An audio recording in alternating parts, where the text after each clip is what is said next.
हाय विद्यार्थियों, bright future coaching institute के YouTube channel पर आपका बहुत बहुत स्वागत है। प्रिय विद्यार्थियों, आज हम साइंस की तीसरी क्लास लेने जा रहे हैं। आशा करता हूं आपने पिछली दोनों क्लास को अच्छी तरह से अटेंड किया होगा और प्रैक्टिस भी की होगी। तो बिना देर किए स्टार्ट करते हैं। हमारा जो टॉपिक चल रहा था मानव तंत्र। मानव तंत्र के अंदर हमने मानव पाचन तंत्र के बारे में हम अध्ययन कर रहे थे। मानव पाचन तंत्र, ह्यूमन डाइजेस्टिव सिस्टम। पाचन तंत्र के अंदर हमने पाचन तंत्र से संबंधित सभी डायग्राम, सभी चित्र हमने बना लिए थे। हमने ग्रसनी के 3 प्रकार बताए थे, नासा ग्रसनी, मुख ग्रसनी, कंठ ग्रसनी। आज थोड़ा बहुत उसी टॉपिक को रिवाइज करते हुए नए टॉपिक की ओर बढ़ते हैं। तो देखिए विद्यार्थियों,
हाँ तो विद्यार्थियों, हमने कल पाचन तंत्र का इस तरह का डायग्राम बनाया था और पाचन तंत्र के विभिन्न अंगों के बारे में हमने विस्तार से अध्ययन किया था। तो हमने सबसे पहले बताया था कि इस वाले भाग को मुख कहते हैं और जो ये संरचना है इसको ग्रसनी कहते हैं। और ग्रसनी के हमने कल 3 प्रकार बताए थे। नाक वाली ग्रसनी को नासा ग्रसनी, मुख वाली ग्रसनी को मुख ग्रसनी, और जब जहां दोनों ग्रसनियां आके मिलती है उन्हें कंठ ग्रसनी कहते हैं। तो ये हमने ग्रसनी के 3 टाइप्स आपको बताए थे। इसके बाद में यहां पर मुख में ही लार ग्रंथियां पाई जाती है, 3 जोड़ी लार ग्रंथियां। कर्णपूर्व लार ग्रंथि जो कान से पहले पाई जाती है, अधोजंब लार ग्रंथि और अधोजिह्वा लार ग्रंथि। ये 3 प्रकार की ग्रंथियां हमने कल पढ़ी थी, लार ग्रंथि के तीनों टाइप्स। इसके बाद में जो ये वाला नलिका वाला जो भाग है 25 सेंटीमीटर वाला, इसको हमने पढ़ा था ग्रासिका। ग्रासिका। और जो ये वाला भाग है, इस वाले भाग को हमने पढ़ा था आमाशय। और हमने आमाशय के 3 पार्ट बताए थे। पहला भाग जो ग्रासिका से जुड़ता है कॉर्डियल कहलाता है। दूसरा भाग आमाशय का सबसे चौड़ा भाग फंडिस कहलाता है। और जो तीसरा भाग, आमाशय का तीसरा भाग जो छोटी आंत से जुड़ता है, उसे जठरागम कहते हैं। यहां तक हमने अध्ययन किया था। इसके बाद में छोटी आंत के भागों के बारे में अध्ययन किया था कि छोटी आंत का जो ये वाला भाग है, इस वाले भाग को हम कहते हैं ग्रहणी, जो आमाशय से जुड़ा होता है। छोटी आंत का वह भाग जो आमाशय से जुड़ा होता है, इस वाले भाग को हम ग्रहणी कहते हैं। इसके बाद में जो बीच वाला भाग, इस वाले भाग को मैंने बताया था आपको अग्र शुद्रांत। अग्र शुद्रांत छोटी आंत का मध्य का भाग अग्रशुद्रांत कहलाता है। अब जो लास्ट वाला जो ये भाग है, इस वाले भाग को हमने नाम दिया था शुद्रांत। छोटी आंत का अंतिम भाग जो बड़ी आंत से जुड़ा होता है शुद्रांत कहलाता है। इसके बाद में हमने इस उल्टे यू आकार वाली जो नली है, इस उल्टे यू आकार वाली नली को हमने नाम दिया था बड़ी आंत। बड़ी आंत। ये तीनों किसके भाग हो गए? छोटी आंत। और ये वाला जो भाग हो गया ये बड़ी आंत। ठीक है विद्यार्थियों।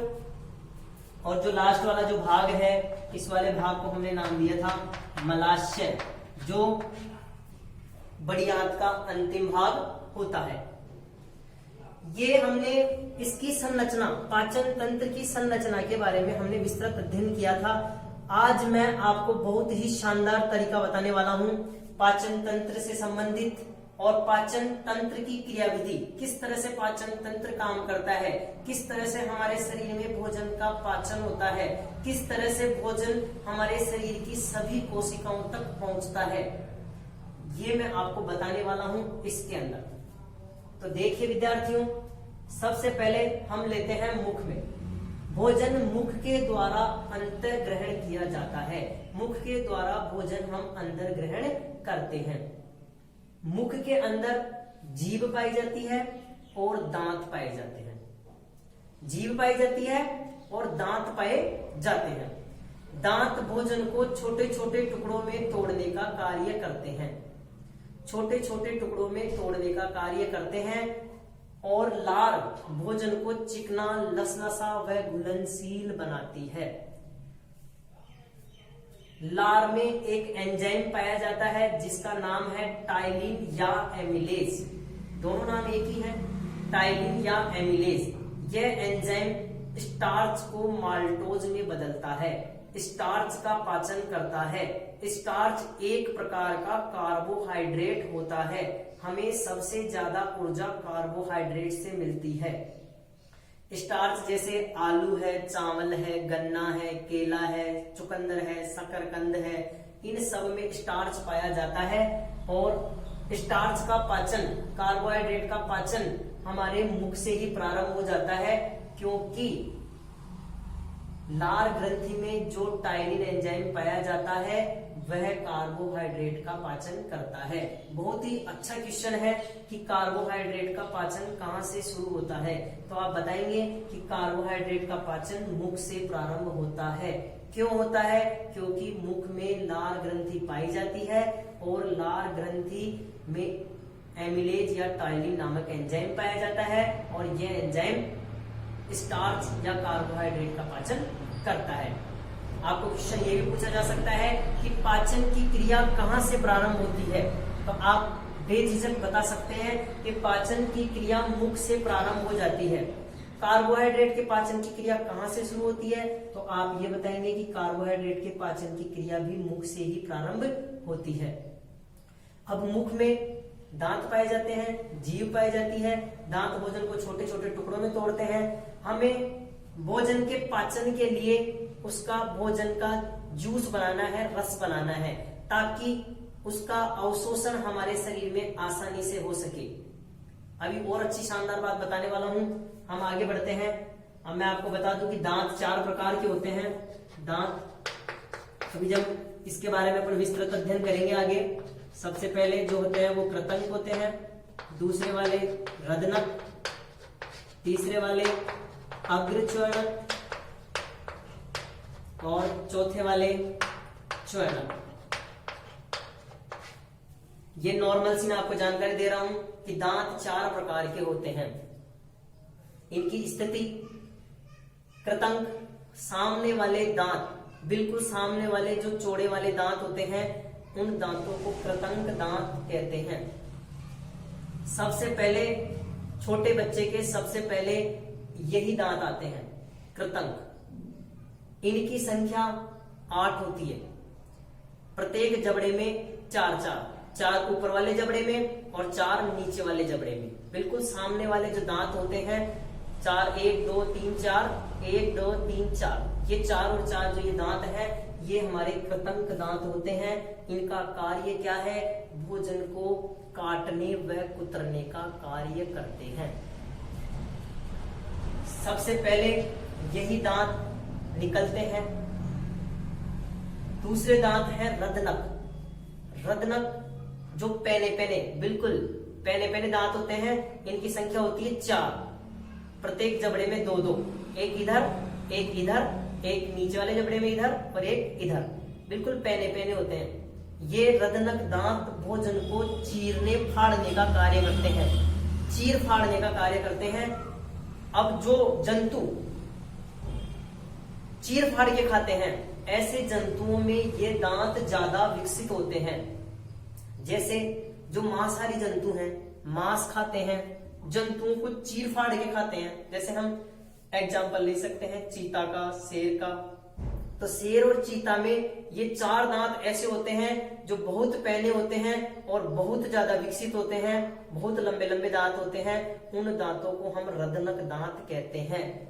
ये दांत क्यों होते हैं? क्योंकि ये भोजन को चीरने फाड़ने का कार्य करते हैं। तो आपको पूछे रदनक दांतों की संख्या कितनी है, तो आप बताएंगे रदनक दांत 4 होते हैं, प्रत्येक जबड़े में 2-2, एक इधर एक इधर, एक नीचे वाले जबड़े में और एक इधर नीचे वाले जबड़े में। ठीक है, तो ये 4 दांत होते हैं। मांसाहारी जंतुओं में कौन से दांत ज्यादा विकसित होते हैं? तो जो जंतु मांस खाते हैं वो मांस को कैसे खाएंगे? चीर फाड़ के। और चीरने फाड़ने के लिए कौन से दांतों को ज्यादा विकसित होना पड़ेगा? रदनक दांतों को। तो मांसाहारी जंतुओं में रदनक दांत ज्यादा विकसित होते हैं। तीसरा अग्र च्वर्णक। च्वर्णक शब्द का अर्थ है चबाना और अग्र का मतलब है आगे। जो दांत चबाने वाले दांतों के आगे पाए जाते हैं उन्हें अग्र च्वर्णक कहते हैं, जिसको हम आम भाषा में दाढ़ भी बोल सकते हैं। जो हमारे अंतिम दांत होते हैं, अंतिम दांत, उनको हम दाढ़ बोलते हैं, वो दांत होते हैं च्वर्णक। और इनसे पहले जो दांत पाए जाते हैं, इन दांतों को बोलते हैं अग्र च्वर्णक। अग्र च्वर्णक दांत सबसे अंत में आते हैं। सबसे पहले आते हैं दांत कृतंक, जो दूसरी बार में जो दांत आते हैं वो आते हैं च्वर्णक। इसके बाद में दांत आते हैं रदनक और सबसे अंत में जो दांत आते हैं वो आते हैं अग्र च्वर्णक। अब आपने देखा होगा कि छोटे बच्चे होते हैं, छोटे बच्चे में 7-8 साल की उम्र में दांत टूट जाते हैं। तो छोटे बच्चों में जो दांत सबसे पहले जो दांत आते हैं, उन दांतों को हम बोलते हैं अस्थायी दांत या दूध के दांत।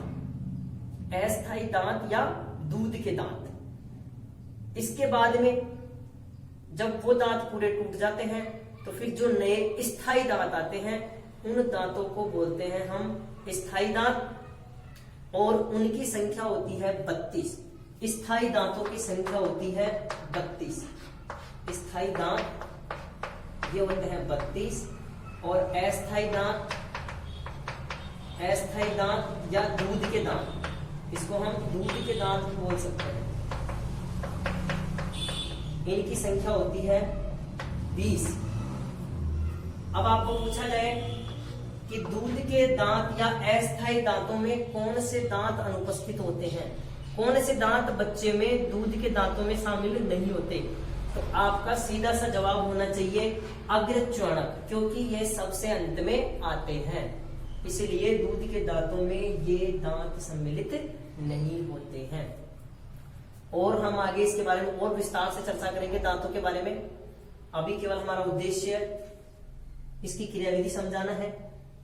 तो मुख के बारे में हमने अध्ययन कर लिया। मुख में दांत, जीभ पाए जाते हैं। जीभ भोजन को चिकना, लसलसा, घुलनशील बनाती है ताकि भोजन का अवशोषण आसानी से हो सके। अब हम आगे बढ़ते हैं। ये जो पाइप है, इस पाइप को बोलते हैं हम ग्रासिका या ग्रास नली। ग्रासिका या ग्रास नली, ये 25 सेंटीमीटर नली होती है। ये 25 सेंटीमीटर नली भोजन को ग्रसनी से आमाशय तक पहुंचाती है। इसका काम केवल इतना होता है, भोजन को ग्रसनी से आमाशय तक पहुंचाना। इसके बाद में भोजन जाता है आमाशय में, आम भाषा में पेट भी कहते हैं। इस आमाशय के अंदर HCl, म्यूकस और श्लेष्मारस, इन 3 प्रकार के रसों का स्त्रावण होता है। आमाशय के अंदर जैसे ही भोजन आमाशय में पहुंचता है, आमाशय में 3 प्रकार के रस HCl, म्यूकस और श्लेष्मारस, इन रसों का स्रावण होता है। इन तीनों रसों का यहाँ पे स्रावण होता है। इसकी दीवारों से ये बाहर निकलते हैं और भोजन का पाचन करते हैं।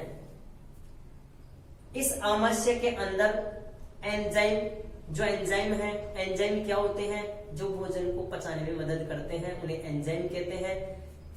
आमाशय में 2 एंजाइम पाए जाते हैं, जो है एक तो है पेप्सिन और एक है रेनिन। पेप्सिन और रेनिन एंजाइम, ये 2 एंजाइम ऐसे हैं जो प्रोटीन का पाचन करते हैं।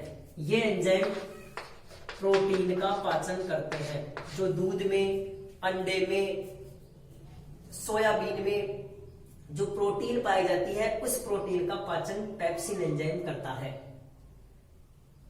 अब प्रश्न बनता है कि रेनिन एंजाइम क्या कार्य करता है?